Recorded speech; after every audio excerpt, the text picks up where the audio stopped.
नमस्कार साथियों, प्रेमचंद की कालंजयी रचनाओं में से आज लेकर प्रस्तुत हूँ पूस की रात। हल्कू ने आकर स्त्री से कहा, सहना आया है, लाओ जो रुपए रखे हैं उसे दे दो। किसी तरह गला तो छोटे। मुन्नी झाड़ू लगा रही थी, पीछे फिरकर बोली, 3 ही तो रुपए हैं, दे दोगे तो कंबल कहाँ से आएगा? माँ उसकी रात में हार में कैसे कटेगी? उससे कह दो फसल पर रुपए दे देंगे, अभी नहीं। हल्कू एक क्षण अनिश्चित दशा में खड़ा रहा। पूस सिर पर आ गया। कंबल के बिना हार में रात को वह किसी तरह नहीं सो सकता, मगर सहना मानेगा नहीं। घुड़कियां जमावेगा, गालियां देगा। बला से जाड़ों में मरेंगे, बला तो सिर से टल जाएगी। यह सोचता हुआ वह अपना भारी भरकम डिलडोल लिए हुए, जो कि उसके नाम को झूठा सिद्ध करता था, स्त्री के समीप आ गया और खुशामद करके बोला, ला दे दे। गला तो छोटे, कंबल के लिए कोई दूसरा उपाय सोचूंगा। मुन्नी उसके पास से दूर हट गई और आंखें तरेड़ती हुई बोली, कर चुके दूसरा उपाय। जरा सुनूं कौन सा उपाय करोगे? कोई खैरात दे देगा कंबल, ना जाने कितनी बाकी हैं जो किसी तरह चुकाने में नहीं आती। मैं कहती हूँ तुम क्यों नहीं खेती छोड़ देते, मर मर के काम करो, उपज हो तो बाकी दे दो। चलो छुट्टी हुई, बाकी चुकाने के लिए तो हमारा जन्म हुआ ही है। पेट के लिए मजदूरी करो, ऐसी खेती से बाज आए, मैं रुपए नहीं दूंगी, नहीं दूंगी। हल्कू उदास होकर बोला, तो क्या गाली खाऊं? मुन्नी ने तड़प कर कहा, गाली क्यों देगा, क्या उसका राज है? मगर यह कहते साथ ही उसकी तनी हुई भौहें ढीली पड़ गई। हल्कू के उस वाक्य में जो कठोर सत्य था, वह मानो एक भीषण जंतु की भांति उसे घूर रहा था। उसने जाकर आले पर से रुपए निकाले और लाकर हल्कू के हाथ पर रख दिए। फिर बोली, तुम छोड़ दो अब की खेती। मजबूरी में सुख से एक रोटी खाने को तो मिलेगी, किसी की धौंस तो न सहनी पड़ेगी। अच्छी खेती है, मजदूरी करके लाओ, वह भी उसी में झोंक दो, उस पर से धौंस। हल्कू ने रुपए लिए और इस तरह बाहर चला गया, मानो अपना हृदय निकाल कर देने जा रहा हो। उसने मजदूरी से एक एक पैसा काटकर 3 रुपए कंबल के लिए जमा किए थे। वे आज निकाले जा रहा था। एक एक पग के साथ उसका मस्तक अपनी दीनता के भार से दबा जा रहा था। उसकी अंधेरी रात, आकाश पर तारे ठिठुरते हुए मालूम होते थे। हल्कू अपने खेत के किनारे ऊख के पत्तों की छतरी के नीचे बांस के खटोले पर अपनी पुरानी गाड़े की चादर ओढ़े पड़े कांप रहा था। खाट के नीचे से उसका संगी कुत्ता जबरा पेट में मुंह डाले सर्दी से कूं कर रहा था। 2 में से एक को भी नींद न आती थी। हल्कू ने हाथ निकालकर जबरा की ठंडी पीठ सहलाते हुए कहा, कल से मत आना मेरे साथ, नहीं तो ठंडे हो जाओगे। यह पछुआ ना जाने कहां से बर्फ लिए आ रही है। उठो, फिर एक चिलम भरो। किसी तरह रात 8 चिलम तो पी चुका हूँ। यही खेती का मजा है। और एक एक भाग्यवान ऐसे पड़े हैं जिनके पास जाड़ा जाए तो गर्मी से घबरा कर भागे। मोटे मोटे गद्दे, लिहाफ, कंबल, मजाल है जाड़े का गुजर हो जाए। तकदीर की खूबी है, मजदूरी हम करें, मजा दूसरा लूटेंगे। हल्कू उठा और गड्ढे में से जरा सी आग निकालकर चीलम भरी। जबरा भी उठ बैठा। हल्कू ने चीलम पीते हुए कहा, पिएगा चीलम?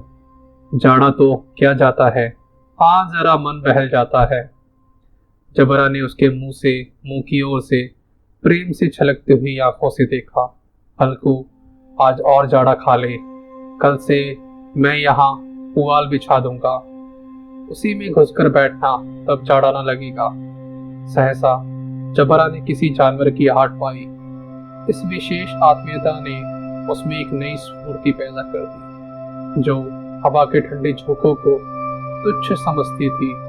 वह झटपट उठा और छतरी के बाहर आकर भौंकने लगा। हल्कू ने उसे कई बार चुमार कर बुलाया, पर वह उसके पास न आया। हार कर चारों तरफ दौड़ दौड़ कर भौंकता रहा।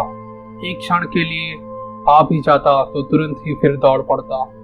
कर्तव्य हृदय में अरमान की भांति उछल रहा था। 1 घंटा और गुजर गया। रात ने शीत को हवा में धधकाना शुरू कर दिया। हल्कू उठ बैठा और दोनों घुटनों को छाती से मिलाकर सिर को उसी में छुपा लिया। फिर भी ठंड कम ना हुई। ऐसा जान पड़ता था सारा रक्त जम गया है, धमनियों में रक्त की जगह हिम बह रहा है। उसने झुककर आकाश की ओर देखा। अभी कितनी रात बाकी है। सप्तऋषि अभी भी आकाश में आधे भी नहीं चढ़े। ऊपर आ जाएंगे तब कहीं सवेरा होगा। अभी पहर से ऊपर रात है। उसने पास के अरहर के खेतों में जाकर कई पौधे उखाड़ लिए और उनका एक झाड़ू बनाकर हाथ में सुलगाता हुआ उपले लिए बगीचे की तरफ चल पड़ा।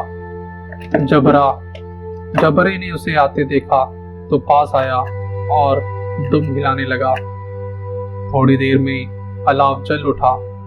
उसकी लौ ऊपर वाले वृक्ष की पत्तियां छू छू कर भागने लगी।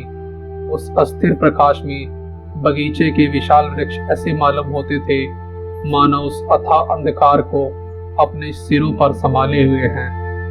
अंधकार के उस अनंत सागर में यह प्रकाश एक नौका के समान हिलता मचलता हुआ जान पड़ता था। हल्कू अलाव के सामने बैठा।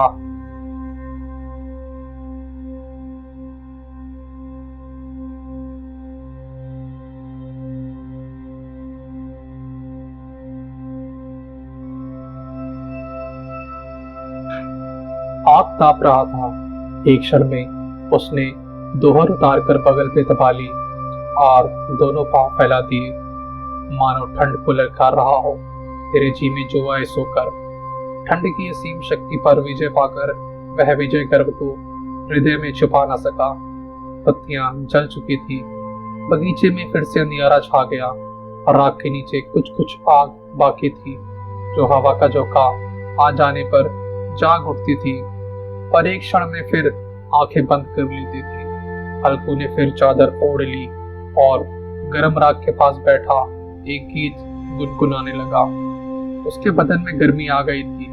जो शीत पड़ती जाती थी उससे आलस से दवाई लेता था। जबरा जोर से भूख कर खेत की ओर भागा। हल्कू को ऐसा मालूम हुआ कि जानवरों का एक झुंड उसके खेत में आया है। शायद नीलगाय का झुंड होगा। उनके कूदने दौड़ने की आवाजें साफ कानों में आ रही थी। फिर ऐसा मालूम हुआ कि वह खेत में चर रही हैं। उनके चरने की आवाज चर चर सुनाई देती थी। उसने दिल से कहा, नहीं, जबरा के होते कोई खेत में नहीं आ सकता। नोच ही डाले, मुझे भ्रम हो रहा है। कहा, अब तक कुछ सुनाई नहीं देता। मुझे भी कैसा धोखा हुआ। उसने जोर से आवाज लगाई, जबरा जबरा। जबरा भौंकता रहा, उसके पास ना आया। फिर खेत में चर जाने की आहट मिली। अब वह अपने को धोखा ना दे सका। उसे अपनी जगह से हिलना जहर लग रहा था। कैसा दंदया होड़ा बैठा था। इस जाड़े पाले में खेत में जाना, जानवरों के पीछे दौड़ना असूर जान पड़ा। वह अपनी जगह से ना हिला। उसने जोर से आवाज लगाई, होली होली होली जबरा। फिर भाग उठा। जानवर खेत चर रहे थे। फसल तैयार है। कैसी अच्छी खेती थी, पर ये दुष्ट जानवर उसका सर्वनाश किए डालते हैं। हल्कू पक्का इरादा करके उठा और 2-3 कदम चला। एकाएक हवा का ऐसा ठंडा चुभने वाला बिच्छू के डंक सा झोंका लगा कि वह फिर बुझते हुए अलाव के पास आ बैठा और राख को कुरेद कर अपनी ठंडी देह को गरमाने लगा। वह उसी राख के पास गर्म जमीन की चादर ओढ़कर सो गया। जबरा अपना गला फाड़ते चिल्ला रहा था। नीलगाय खेतों को सफाया किए डालती थी और हल्कू गर्म राख के पास शांत बैठा हुआ था। अकर्मण्यता ने रस्सियों की भांति उसे चारों तरफ से जकड़ रखा था। सवेरे जब उसकी नींद खुली तब चारों तरफ धूप फैल गई थी और मुन्नी कह रही थी, क्या आज सोते ही रहोगे? तुम यहाँ आकर रम गए और उधर सारा खेत चौपट हो गया। हल्कू ने उठकर कहा, क्या तू खेत से होकर आ रही है? मुन्नी बोली, हाँ, सारा खेत का सत्यानाश हो गया है। भला ऐसे भी कोई सोता है? तुम्हारे यहाँ मड़ैया डालने से क्या हुआ? हल्कू ने बहाना किया, मैं मरते मरते बचा, मुझे अपने खेत की पड़ी है। पेट में ऐसा दर्द हुआ कि मैं ही जानता हूँ। दोनों फिर से खेत की डाढ़ पर आए। देखा सारा खेत रौंदा पड़ा था और जबरा मड़ैया के नीचे चित्त है, मानो प्राण ही ना हो। दोनों खेत की दशा देख रहे थे। मुन्नी के मुख पर उदासी छाई थी और हल्कू प्रसन्न था। मुन्नी ने चिंतित होकर कहा, अब मजदूरी करके मालगुजारी भरनी पड़ेगी।